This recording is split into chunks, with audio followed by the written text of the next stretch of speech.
Olá, no programa de hoje os destaques da cena política nacional em 2025. A recuperação de imagem do governo Lula ao longo do ano, os efeitos da turbulenta relação com o Congresso, as reações ao tarifaço de Trump, a condenação de Bolsonaro e de generais no STF pela trama golpista e a oposição dividida rumo a 2026. Eu converso com a cientista política e professora da Unirio, Márcia Dias. Obrigado por estar conosco mais uma vez, Márcia. Muito obrigada pelo convite, é sempre um prazer conversar com vocês. Márcia, o ano começou com o governo Lula nas cordas, com popularidade em baixa. Mas ao longo de 2025 a gestão promoveu alterações, reagiu ao tarifaço dos Estados Unidos, emplacou pautas no Congresso, sofreu também algumas derrotas e conseguiu, ao fim, se recuperar nas pesquisas. Quais foram, a seu ver, os elementos mais determinantes para a melhora de imagem do governo e do próprio presidente Lula? Bom, governar numa situação de um sistema presidencialista, onde você tem um sistema partidário hiperfragmentado, e quando já é desafiador quando um presidente tem minoria parlamentar, em qualquer circunstância. No caso do presidencialismo, isso se agrava ainda mais quando você tem alta fragmentação partidária. Então, é muito mais difícil você coordenar uma bancada legislativa quando você tem muitos partidos, tanto ao seu lado quanto contra você. E, no caso do presidencialismo, essas tarefas, esse exercício é ainda mais desafiador porque o poder é partilhado de uma certa maneira. Sempre é partilhado, mas existe menos coordenação. No sistema parlamentarista, por exemplo, o primeiro-ministro já tem uma maioria garantida no parlamento, coisa que não acontece no presidencialismo. Então, o presidencialismo ele é sempre sujeito à possibilidade de uma paralisia decisória, que é sempre muito problemático. Então, assim, ao longo de todo esse último mandato do presidente Lula, ele teve uma série de desafios, né? Demonstrar aquilo que estava conseguindo fazer em termos de políticas públicas, as mudanças que estavam ocorrendo, especialmente na economia. Então, assim, tem uma série de elementos que prejudicaram a imagem pública do governo. Quando, no início desse ano, você tem uma mudança, primeiro ponto, eu acho que é a mudança no perfil da comunicação, né? Então, no tratamento da comunicação do governo. Mas não era tudo responsabilidade da dificuldade de comunicação. Então, você tem uma estratégia mais arrojada, mas você tem uma série de mudanças no cenário político que acabaram favorecendo o governo. Mas o governo tem sempre uma grande dificuldade de lidar porque as pautas do Congresso acabam criando obstáculos para a circulação da pauta do próprio governo. Então, há uma divisão pública de imagem que acaba sendo muito desafiadora, especialmente quando o governo tem minoria, como é o caso do governo Lula, mas não é apenas uma minoria. É uma minoria com uma oposição extremamente arrojada, assim, aguerrida e com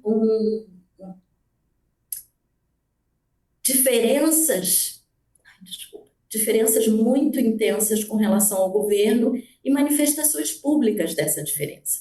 Então, assim, foi um ano em que o governo superou uma série de dificuldades e foi beneficiado também pela má gestão da própria oposição na tentativa de barrar os avanços do governo, que acabaram levando a vantagens ao governo. Então, é um ano muito complexo de ser analisado, porque ele é uma verdadeira montanha-russa. Mas a gente pode analisar alguns elementos mais pontuais para ficar mais claro. Pois é, tivemos, por exemplo, a aprovação da reforma do imposto de renda, que tem efeitos projetados para o ano que vem, e veio também depois de uma derrota no caso do aumento do IOF. Né? Essa relação com o Congresso sempre tensa, né, ao longo dos meses e com ganhos e perdas. Grandes perdas para o país, principalmente, porque qualquer que fosse o governo, a dificuldade de governar cria prejuízos para própria população. Então, essa pauta do imposto de renda, por exemplo, era uma pauta, era uma promessa de campanha do governo. O governo vinha falando nessa possibilidade desde o primeiro ano, então você já acumula um pouco de desilusão, porque as pessoas estão na expectativa. Passa um ano, passa o outro, e não acontece, mas o governo conseguiu fazer passar essa demanda pelo Congresso a tempo do último ano, o que acabou se revertendo em vantagem para o governo. Por quê?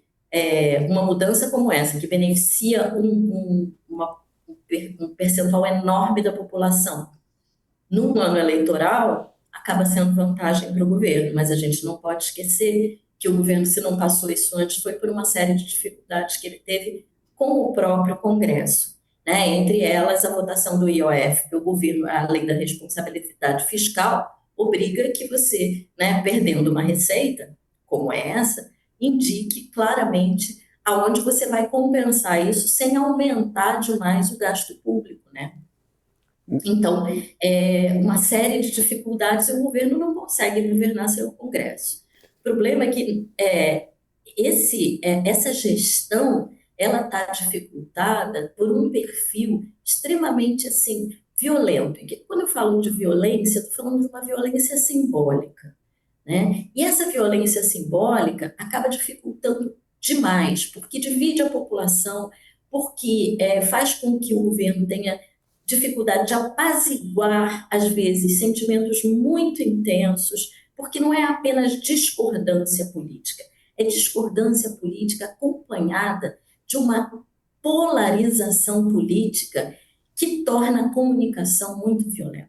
É, E quando eu falo em violência, eu estou falando de violência simbólica mesmo, mas que acaba, às vezes, derivando até mesmo para a violência física. A gente viu alguns episódios no Congresso muito desagradáveis, e acaba que a gente está numa situação em que a divisão dos poderes ela está sendo contestada o tempo inteiro, né? E aí você tem de um lado o executivo, o judiciário, o Congresso Nacional, que tem duas casas, e as divergências elas são múltiplas, as combinações dessas divergências são múltiplas. Então, o resultado disso é muito mais prejudicial em termos de resultados para o governo e, consequentemente, para a população, na expectativa de mudanças consistentes na sua qualidade de vida. As mesmas pesquisas que revelam melhora na avaliação do governo, de fato, também confirmam que ainda há uma polarização bastante cristalizada, né, na sociedade. E, Márcia, nessa reta final do ano estamos vendo divergências explícitas também do governo e do Congresso em relação a emendas impositivas, a indicação de Jorge Messias ao STF e também em relação aos projetos de dosimetria ou anistia para condenados da trama golpista. O quanto esse cenário já está sendo impactado por cálculos eleitorais de diferentes grupos para o ano que vem? Olha, a gente tem que ter consciência de que a nossa democracia, embora tenha mostrado fortaleza, né, sobreviveu a um golpe, esse processo foi julgado, as pessoas foram responsáveis, foram condenadas, mas ainda há muito questionamento da legitimidade desse processo por parte, obviamente, da oposição e daqueles que foram condenados, julgados ou são aliados dessas pessoas. Isso coloca a nossa democracia numa situação, não é exatamente de fragilidade, mas de cobrança permanente, de o quanto que ela resiste, e num processo eleitoral é sempre um momento desafiador, porque é o momento em que a população se envolve diretamente com os feitos do governo e com a relação entre o governo, o Congresso e o Judiciário jogando um papel importante aí. Então, essa eleição provavelmente vai ser uma eleição com fortes emoções. Mas, estando a oposição, acho que você também tem isso na pauta, né? A divisão da oposição. Essa oposição fragmentada acaba beneficiando o governo, né? Indiretamente, porque obviamente não é essa a intenção dela, mas realmente o cenário político é de muita turbulência. O ideal seria que a gente tivesse, mesmo que um governo com minoria no Congresso, como já tivemos tantas outras vezes, todas as vezes que o PT governou, ele não tinha maioria no Congresso, ou se tinha em alguns momentos, essa maioria era muito volátil. Essa, essa gestão talvez seja a que tenha tido maiores desafios, porque quando a gente pensa, o parlamentar ele não está lá só para fazer oposição ao governo, ele está para representar a população. Então, o tempo inteiro, o parlamento está sendo cobrado de uma atitude proativa com relação aos resultados das políticas públicas. Eles não estão ali só para criar obstáculos para o governo, mas para viabilizar pautas que são de interesse da população. Eu acho que a população foi às ruas algumas vezes ao longo desse ano para mostrar isso. Então, o ano que vem provavelmente vai ser um ano em que o Congresso talvez assuma uma outra atitude, porque ele vai ser cobrado e em jogo vai estar a própria sobrevivência política de alguns, especialmente aqueles que dependem de alguns aliados que agora não estão mais disponíveis, como é o caso do ex-presidente Jair Bolsonaro, né? Que se não, mesmo que estando preso, mesmo que ele cumpra prisão domiciliar, não vai poder participar da campanha diretamente. Então, são muitos os desafios. E não é certamente bom um ano eleitoral em que você tem uma verdadeira guerra entre diferentes forças políticas. Isso vai acabar beneficiando, sim, quem já está no governo, sem sombra de dúvida.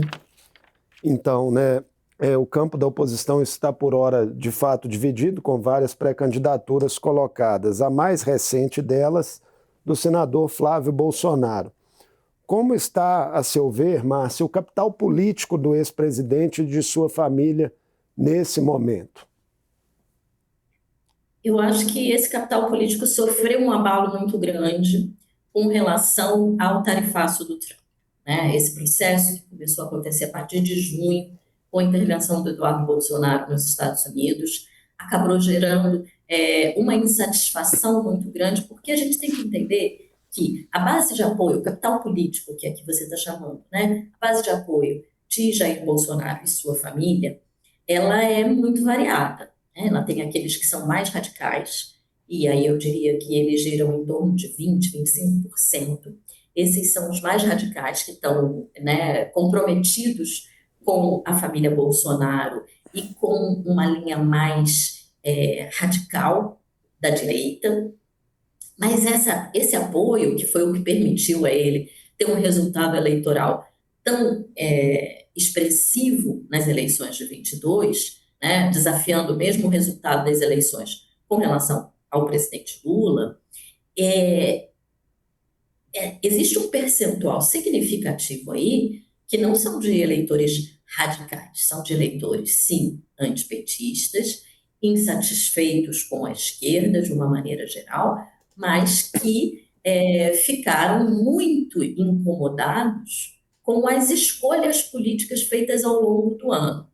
Por um lado, pela atuação de Eduardo Bolsonaro nos Estados Unidos e também pelos resultados da trama golpista, né? Ou pelo menos o desvelar do que foi o processo da trama golpista.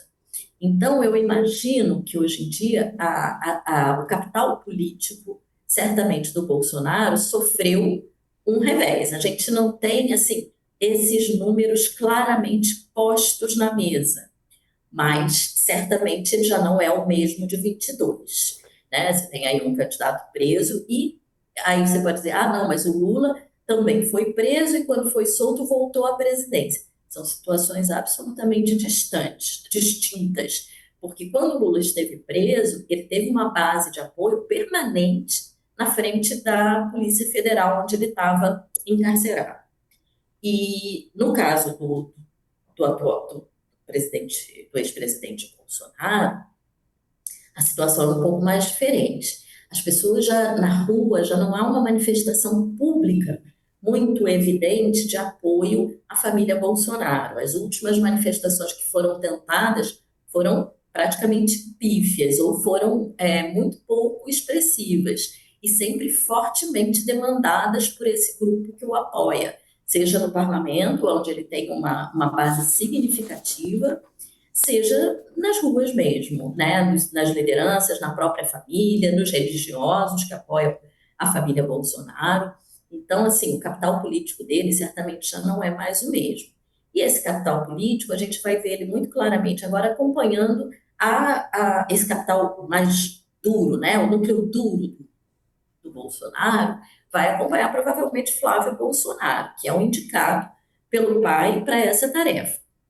E eu não acredito, eu acho que o resultado que a gente provavelmente vai ter é a divisão desse eleitorado mais amplo que votou em Bolsonaro em 22, e que agora vai se dividir provavelmente por uma alternativa à direita menos radicalizada e a mais radicalizada, que seria com Flávio Bolsonaro, facilitando a vida do governo e a possibilidade de reeleição, que aí sim, a frente ampla que elegeu Lula agora está nadando de braçada com os resultados do governo e a melhora dos indicadores da opinião pública com relação à aprovação desse governo. Então, depois de 3 anos, né, e no quarto ano, se percebeu, não, apesar de ser uma frente ampla, não houve uma ruptura ou uma fragmentação que era possível de acontecer pelas divergências internas, uma frente ampla corre esse risco. Então, poderia ter tido uma divisão, e não, esse grupo era menos.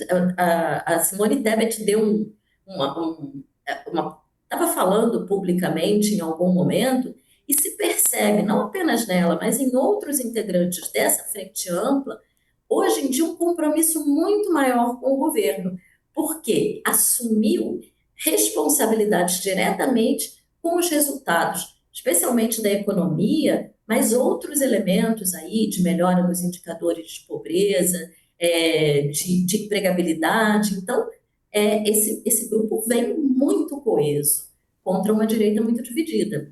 Então, a gente vai ter um ano aí que, dependendo dos movimentos da oposição, talvez seja uma eleição com favas contadas. Agora, muitos dos partidos, né, que estão representados no primeiro escalão do governo são partidos de centro-direita que têm também integrantes cotados como presidenciáveis. Tarcísio de Freitas, de São Paulo, que é do Republicanos, Ratinho Júnior, do Paraná, que é do PSD, Ronaldo Caiado, de Goiás, que é do União Brasil, né, da federação com o PP.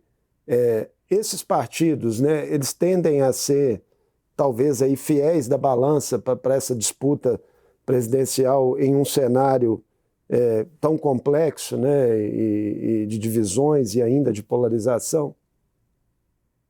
Pois é, eu acho que a gente podia dividir a direita hoje em dia, né, a ampla direita, aquela que, vamos falar, que carrega os eleitores que somam aí quase 50% da população em 2022, sob a batuta de Jair Bolsonaro. Esse grupo, hoje em dia, está dividido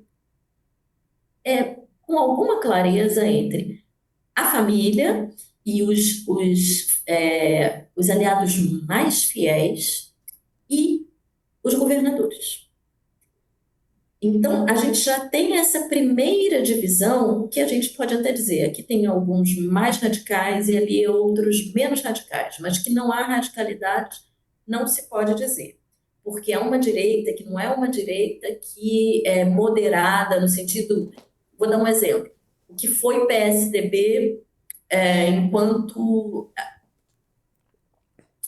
oposição aos governos do PT, ou antes, quando o PT era oposição aos governos do PSDB. Essa direita não existe mais, né? O próprio PSDB está tentando se reinventar, mas não é mais a mesma coisa. Até o próprio PSDB se radicalizou em boa medida. Então, assim, quando a gente está falando em direita agora, a gente não está falando da direita PSDB-PFL que a gente viu no passado. A gente está falando de uma direita radical. E essa direita já está dividida, ou seja, ela já é radical e, na sua radicalidade, ela tende a agregar um número menor de adeptos fiéis, mas esses são muito sinceros. E dentro desse grupo, essa divisão entre os governadores, de um lado, e a família do outro. Mas essa divisão não para aí. Os próprios governadores têm ambições. Todos eles, de alguma maneira, pleiteiam essa liderança sobre o espólio de Jair Bolsonaro. Então, você tem Tarcísio, você tem Zema, você tem Caiado, Ratinho, e, se bobear, também o Eduardo Leite. Então, eles talvez possam se reunir em torno de um nome, mas, por enquanto, ainda não existem sinais nessa direção.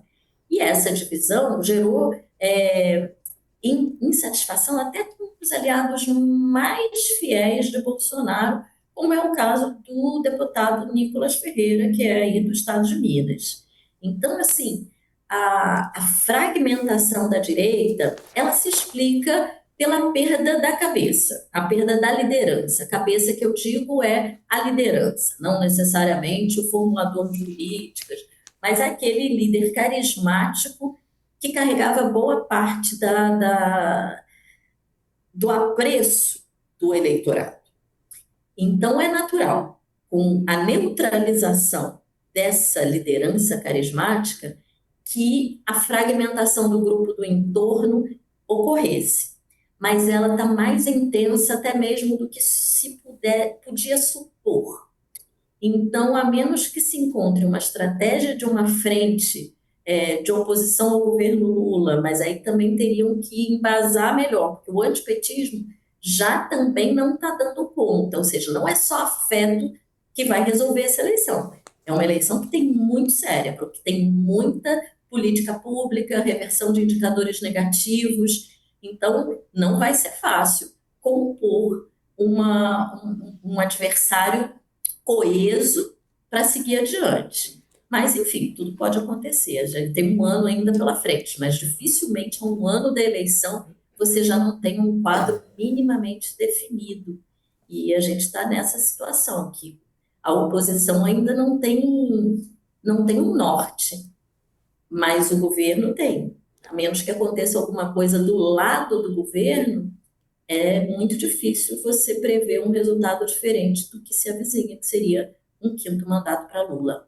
Outro elemento, né, que envolve aí a cena nacional são as tensões recorrentes entre os poderes. O STF, né, continua no centro dos holofotes, muitas vezes ali ao dirimir conflitos, concluiu esse ano o histórico julgamento da trama golpista, rejeitou tentativas de interferência estrangeira. Mas a gente vê, por exemplo, Márcia, senadores pré-candidatos que se apresentam à população com a promessa de pautar impeachments de ministros do STF. E, recentemente, o ministro Gilmar Mendes chegou a emitir, né, ali uma liminar que alteraria ritos para esse processo e voltou atrás, em parte, em relação à prerrogativa de se apresentar esses pedidos de impedimento. Esse tensionamento tem repercussões para o clima geral das eleições no Brasil e para o papel que cabe ao próprio judiciário enquanto guardião da democracia? Certamente esse é o elemento mais desafiador da nossa democracia atualmente.